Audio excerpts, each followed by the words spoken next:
Hey guys, this is pharmacist Curtis Alexander, and in today's video I want to answer a question that I got from a reader, and it's basically as follows.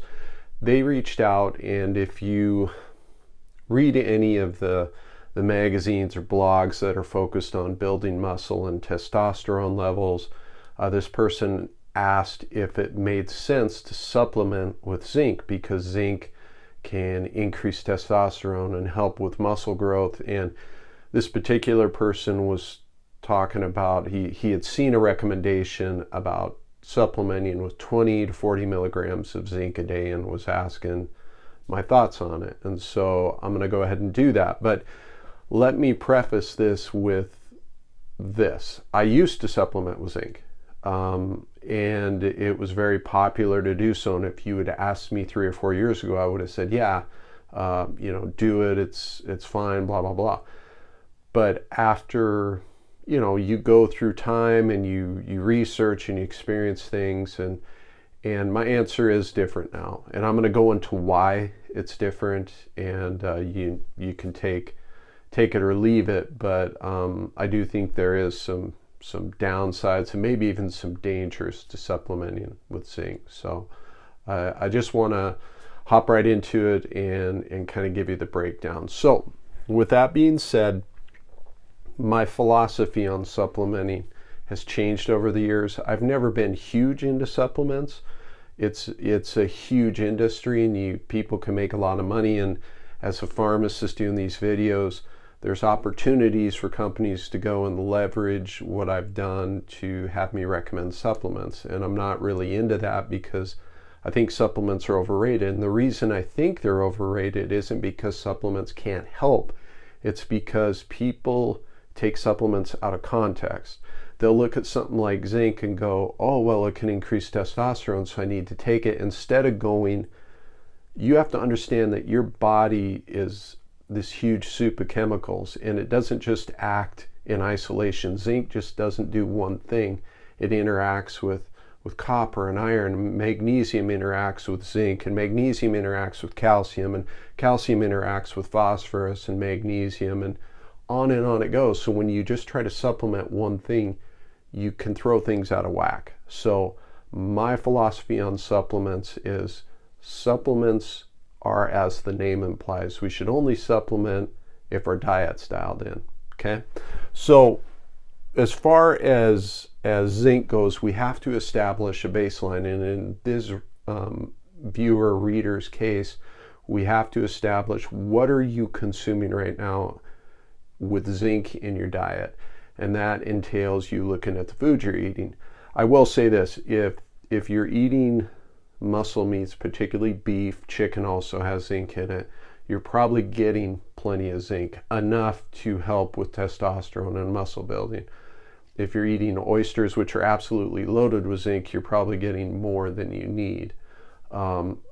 Even somebody who has a cheeseburger, not that I'm recommending going out and eating a cheeseburger, but they're probably getting, maybe 6 ounces of beef in a cheeseburger, somewhere along there.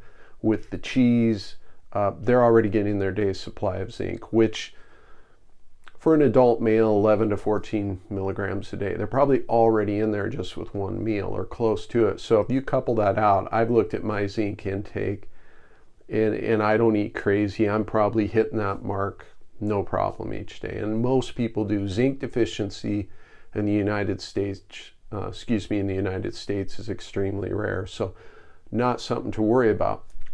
So then the question becomes, will supplementing up to like 30 or 40 milligrams help build more testosterone? That's not necessarily the case. We don't have good evidence for that. There was one study that showed getting up to 30 milligrams may be beneficial, but you could a lot of times do that with the food you eat. And remember, when you're eating grass-fed beef, you're getting a whole slew of nutrients, not just zinc. You're getting all types of beneficial things. That's the advantage of getting it in your diet versus trying to supplement with it. But let's say, let's just say for argument's sake that you do supplement. Okay, we can run into problems doing that. Maybe in somebody who's a vegetarian where they're not getting a lot of meat products, supplementing may be beneficial. But even in that case, I think if a vegetarian tried hard just to get it through foods, they could probably do it each day. Obviously, if you're a vegetarian, you're going to have to look at your intake and decide. But back to my main point, let's walk through what happens in your body when you take zinc. Here's just one of the problems. So if we supplement with zinc, we're going to add zinc in. One of the first things that happen is it has an effect on copper. Copper is really important in our bodies, and I didn't realize how important it was till the last few years. But as you add in zinc, we see our copper stores actually go down. When our copper stores go down, the reason that's important is because copper helps with iron transport in your body. Okay, so when we don't have enough copper, we're not transporting that iron, so we tend to get an increase in iron in your body. And most people are loaded with iron in our country, so that's not something we want happening. And when you see an increase in iron, we tend to see, more of the stomach sort of issues. We can get bloating, you can get heartburn, you can get diarrhea, and some of these things going on. So all this is coming back to the fact that, no, I don't think supplementing with zinc is really going to give you a huge bang for your buck. I would get it from foods because you're going to get other nutrients that work along with it.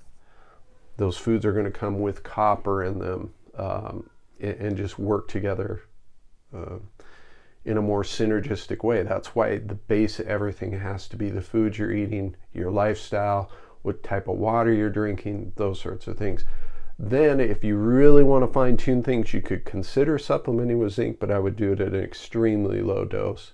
I just don't think it's worth it. So I hope the video was helpful. If you have questions, post them in the comments. I promise to read them all. As I do more videos, me responding to them is getting harder and harder. If you have other, suggestions for videos, put them in there as well. As always, appreciate you subscribing, liking, and lets me know what you're interested in if the videos are helpful, which I hope this one was. Again, any questions, let me know, and until the next video, have a good one. Thanks.